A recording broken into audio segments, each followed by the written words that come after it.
Que j'avais plus envie d'aller à l'école. Il y a eu un élément déclencheur où mon frère m'a surpris en train d'écouter un message vocal où on me souhaitait la mort et toutes sortes d'insultes. Je pense qu'il n'y a aucun prof qui a clairement vu.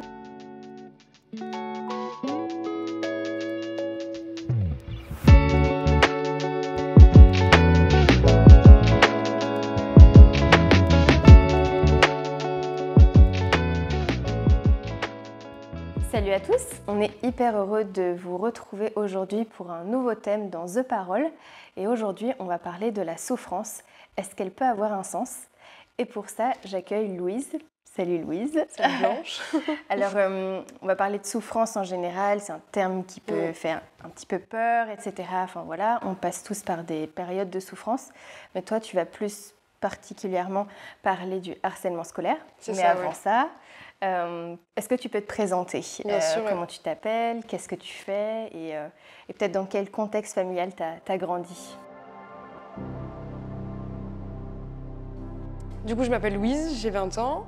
Je suis en études de psychologie sur Besançon et je viens de Franche-Comté. Et sinon, j'ai grandi dans un contexte... je suis née dans une famille chrétienne avec mes 2 grands frères et mes 2 parents. Et voilà, j'ai vécu une belle enfance. Bien entourée. Voilà. Bien entourée, évidemment. Avec une grande famille, beaucoup d'amis. Quand j'étais petite, j'ai des beaux souvenirs, donc voilà.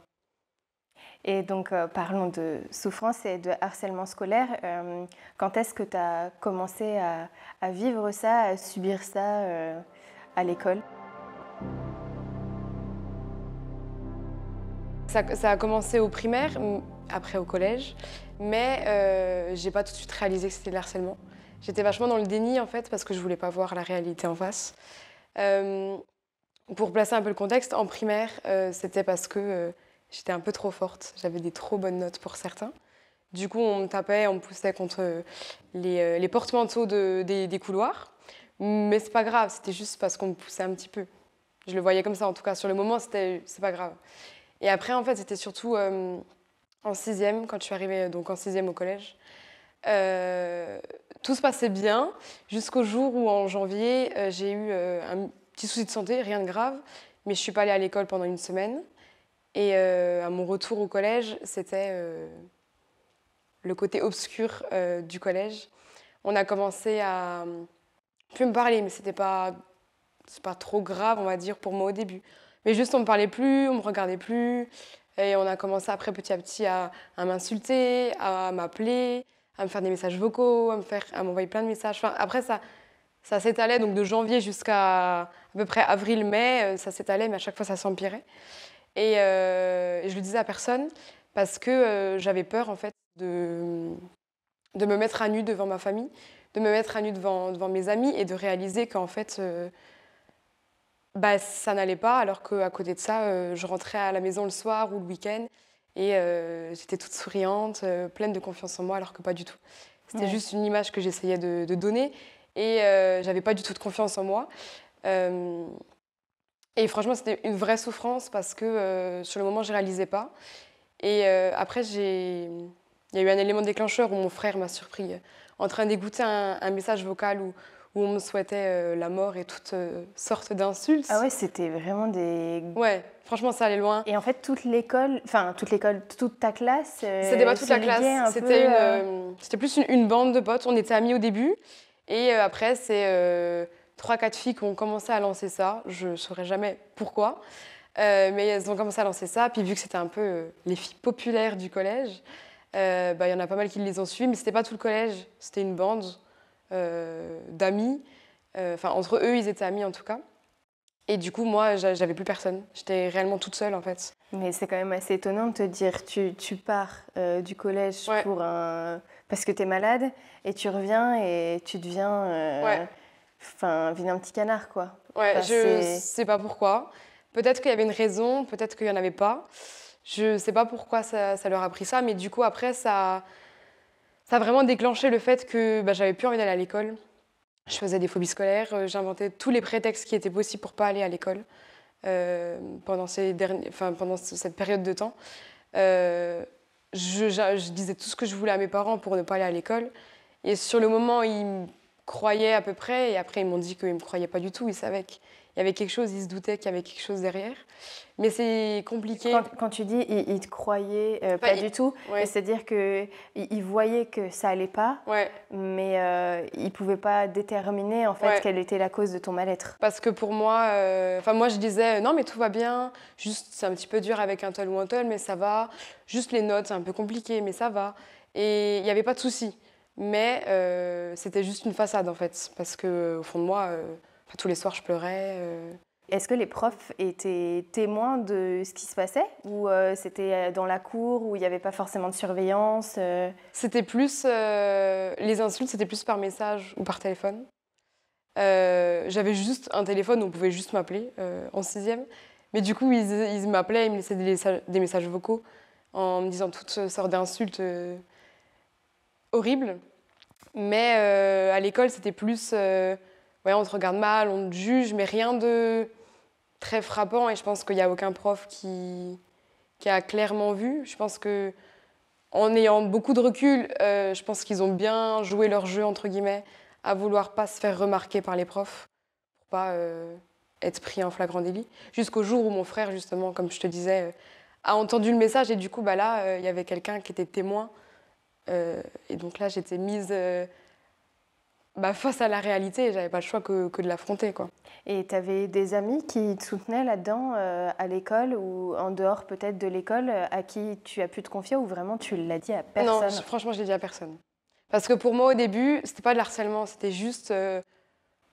c'était juste bon, je suis pas la meilleure, je suis pas la plus belle, je suis pas la plus drôle, je suis pas la plus sympa, je suis pas la plus intelligente, donc c'est pas grave, c'est normal, vu que je suis pas la meilleure, et c'est entre guillemets normal. Enfin, en tout cas, c'est ce que je me disais. Alors qu'il faut surtout pas se dire ça, mais c'est ce que je me disais. Et c'est après quand ça a empiré et que mes parents, que mon frère du coup a dit ça à mes parents, là j'ai vraiment réalisé et ma famille m'a fait réaliser que c'était vraiment le harcèlement. Et qu'est-ce qui s'est passé alors après ça? Du coup après ça, j'ai beaucoup pleuré parce que mon frère l'ait dit à mes parents. J'étais en colère contre lui. Mais du coup mes parents ont tout pris les choses en main. Ils ont appelé le collège pour essayer de faire ce qui était possible. Mais le collège était peu réceptif à l'époque où j'étais en 6e.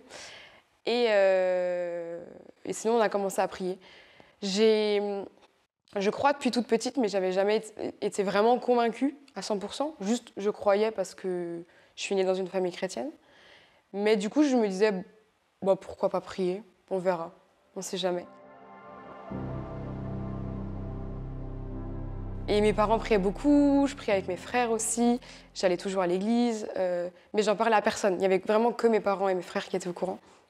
Et je voulais pas que ça se sache parce que ça me faisait trop mal de le dire. À chaque fois que j'en parlais, je pleurais, tu vois. Donc j'ai préféré garder ça pour moi. Et après, ça s'est un peu calmé avec l'été qui est arrivé, la fin de 6e. Et après, c'était un peu plus calme. Et du coup, j'ai pu juste me dire, Dieu, il a apaisé juste. Ça s'est pas réglé, ça s'est pas bien fini ou mal fini, mais juste, ça s'est apaisé en fin de 6e. Et juste, j'étais tranquille pour l'été. Donc, j'ai pu passer un super été. Je me souviens que cet été-là, j'étais « Waouh, il y a autre chose que les gens du collège. » Et après, du coup, j'ai continué à prier vraiment. Mes parents étaient vraiment persévérants dans leur foi, dans la prière. De dire, on priait, tous les soirs, on priait pour ces personnes, pour moi, pour mon harcèlement, pour cette situation. Et ça a débloqué des choses. Et sur le moment, je voyais vraiment pas de résultat, je comprenais vraiment pas pourquoi on faisait ça. Mais au fur et à mesure qu'on priait, il y a des soirs, je pleurais et je disais, Dieu, si tu existes, fais quelque chose parce que je pourrais faire une bêtise. Je sais pas quelle bêtise j'aurais fait, mais franchement, j'aurais pu, je sais pas, faire une bêtise. T'as eu des idées noires, quoi. Ouais, des idées noires ou des idées de partir, ou bref, des idées un peu bizarres. Et je disais, Dieu, vraiment, si tu existes, fais quelque chose parce que j'en pouvais plus. C'était vraiment dur. Parce qu'après, en 5e, quand je suis arrivée en septembre, en 5e, du coup, c'était pas de l'harcèlement comme en 6e, mais c'était quand même... c'était une ambiance lourde, je trouvais, parce que je trouvais que j'avais pas ma place. Et j'avais toujours ce ce sentiment qu'on me regardait, qu'on me jugeait, qu'on me critiquait. Même si ce n'était plus le cas, ma confiance en moi, elle était complètement détruite. Mon cœur, il était déchiré. C'était horrible. J'étais juste une personne présente physiquement, mais mentalement, j'étais vraiment détruite de l'intérieur. Et donc, il y a Qu'est-ce qui t'a aidé du coup à passer cette phase un peu de je me sens détruite de l'intérieur et j'essaye de de m'en sortir quoi. Ouais. J'ai commencé à lire un peu la Bible et j'ai lu le psaume 13 où en fait c'est un psaume où vraiment on crie à Dieu et juste on peut crier de manière familière ou propre, mais crier à Dieu et vraiment dire Dieu vraiment si tu existes, aide-moi parce que c'est plus possible.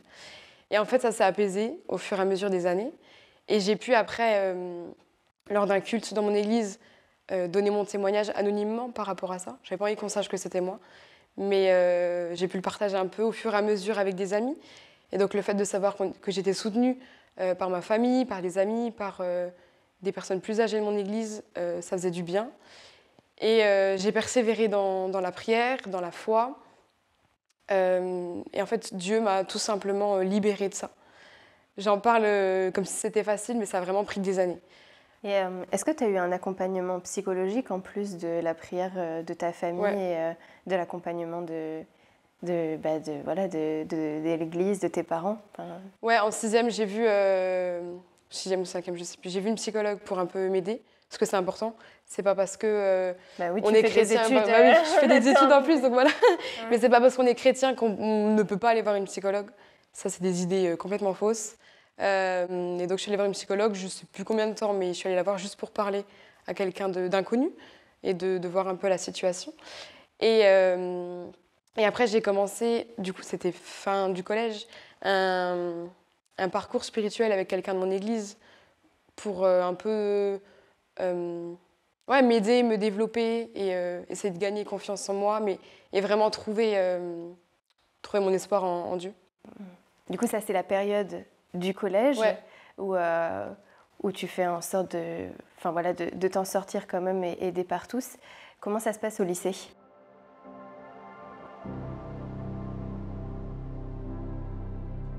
Au lycée, en seconde, ça se passe plutôt bien. Je me dis, waouh, je découvre enfin des amis. Et je me dis, waouh, ok, je peux être bien, je peux avoir confiance en moi. Et je commence un peu à être heureuse et à aller un peu mieux.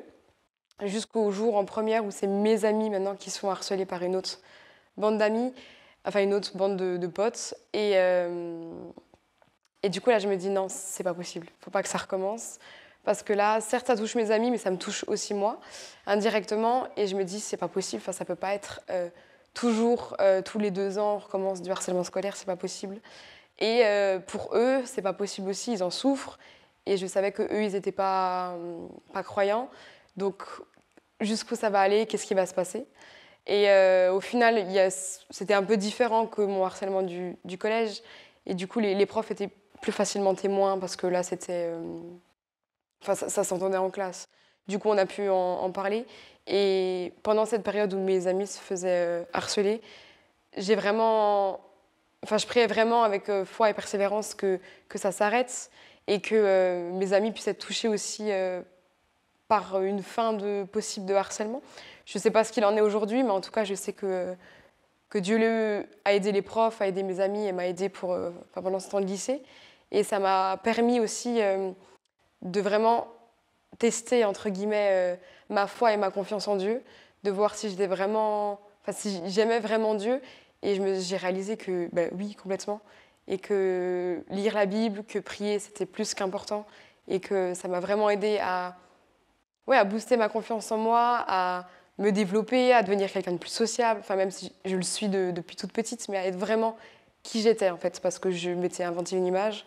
Et de suite, par mes harcèlements et le harcèlement de mes amis, j'ai pu j'ai pu faire découvrir aux autres la vraie Louise qui existe. Du coup, voilà.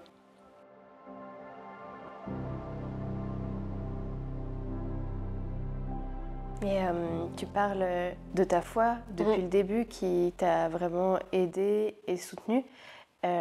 J'imagine que pour toi maintenant, parler du harcèlement, c'est une occasion aussi de témoigner que Dieu ne t'a pas abandonné pendant toutes ces épreuves.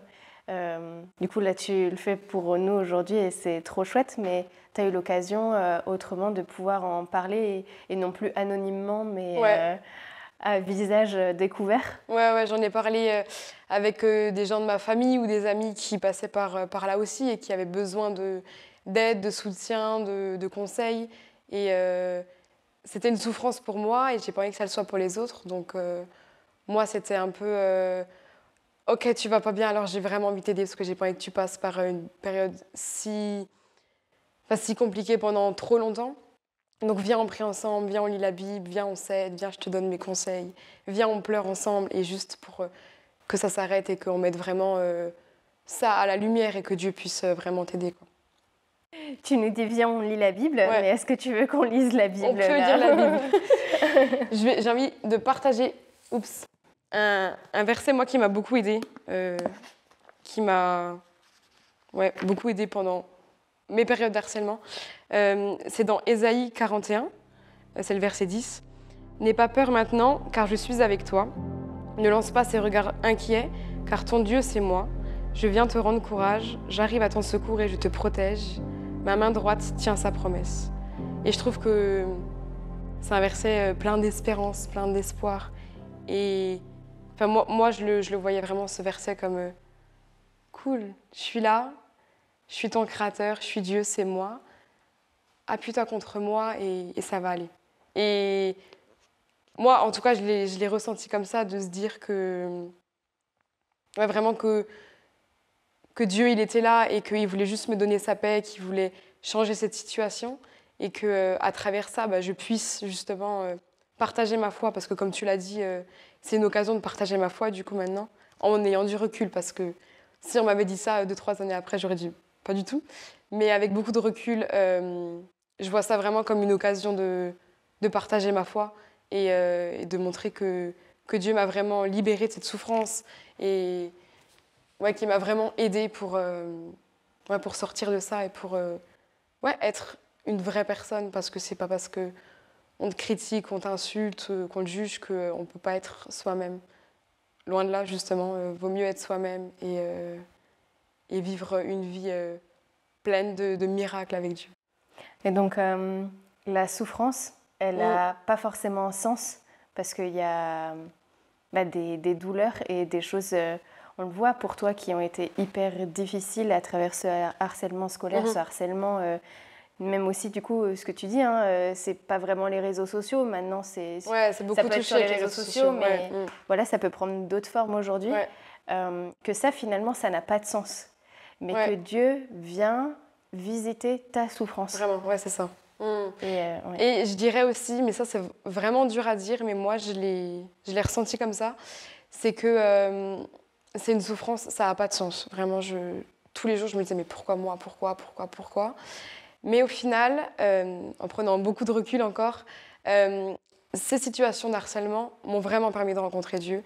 Et c'est, je dirais pas grâce à ça, mais de par plusieurs chemins, que j'ai vraiment rencontré Dieu et que je suis qui je suis et que je suis vraiment, que j'ai vraiment envie de déclarer que Dieu, c'est mon papa et que je suis son enfant.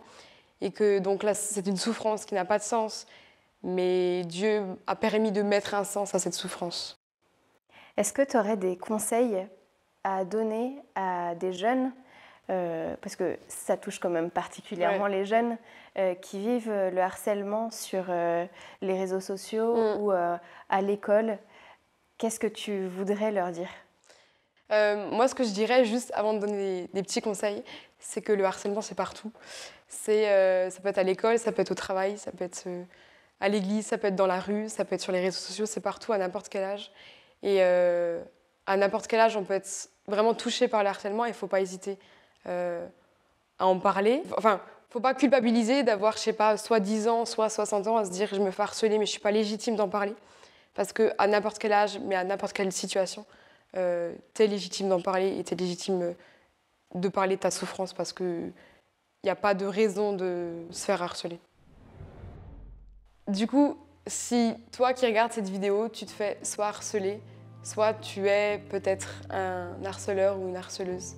Je voudrais vraiment que tu prennes le temps de réfléchir à ta situation et te dire que tu n'es pas tout seul. Toi qui te fais harceler, prends confiance, Dieu est derrière toi. Dieu a une seule envie, c'est que tu viennes à lui et que juste tu cries à Dieu et que tu puisses vraiment te laisser transformer par lui. Parce que si aujourd'hui je suis là en train de parler de mon témoignage, c'est vraiment que Dieu a transformé mon cœur et que je suis fière d'en parler. Alors sois tout simplement toi, comme tu es, ne te donne pas de fausses images, de fausses identités, mais sois toi et tourne-toi vers Dieu et essaye de trouver soit des amis, soit de la famille, soit des frères, des sœurs, vers qui tu peux te tourner pour parler de ça, pour pleurer. C'est pas grave de pleurer, c'est bien. Et essaye de trouver vraiment des choses qui te font du bien pour te sortir de ça. N'hésite pas aussi à lire la Bible si t'en as envie. Et juste, c'est pas facile à entendre, mais garde confiance parce que Dieu est là et il a envie de te montrer l'amour qu'il a pour toi. Et toi qui harcèles, peut-être que tu te sens visé par cette vidéo, je sais pas pourquoi tu regardes cette vidéo, mais juste pose-toi aussi peut-être ces questions de savoir pourquoi tu harcèles et tourne-toi aussi vers Dieu pour savoir à quel point il t'aime, parce qu'il t'aime toi aussi d'un amour infini et il te pardonne pour ce que tu as fait et il veut juste découvrir son enfant différemment. Merci énormément Avec plaisir. pour ce que tu nous as partagé, qui est trop beau. Et j'espère que vous aussi, vous avez été touchés par ce témoignage. N'hésitez pas à le partager, surtout à ceux que vous connaissez qui pourraient être touchés en tant que harceleurs peut-être, ou personnes subissant du harcèlement. Abonnez-vous et puis laissez un message, commentez. Et on va laisser aussi un petit numéro dans la barre de description pour ceux qui peut-être n'osent pas faire le premier pas pour en parler à leur famille ou à leurs amis. Ça peut être une solution. Merci à tous. On se retrouve le mois prochain pour un nouveau thème et un nouveau témoignage. Soyez bénis.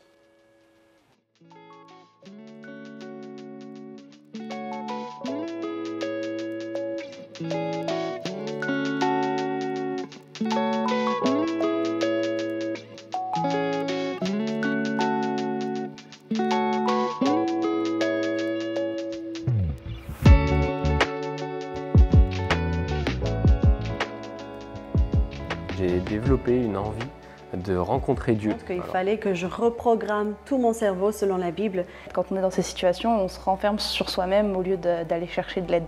Dieu, il ne souhaite pas, c'est pas lui qui nous envoie le mal, c'est pas lui qui nous envoie la mort. Il n'y a rien de plus grand que le pardon de nos péchés.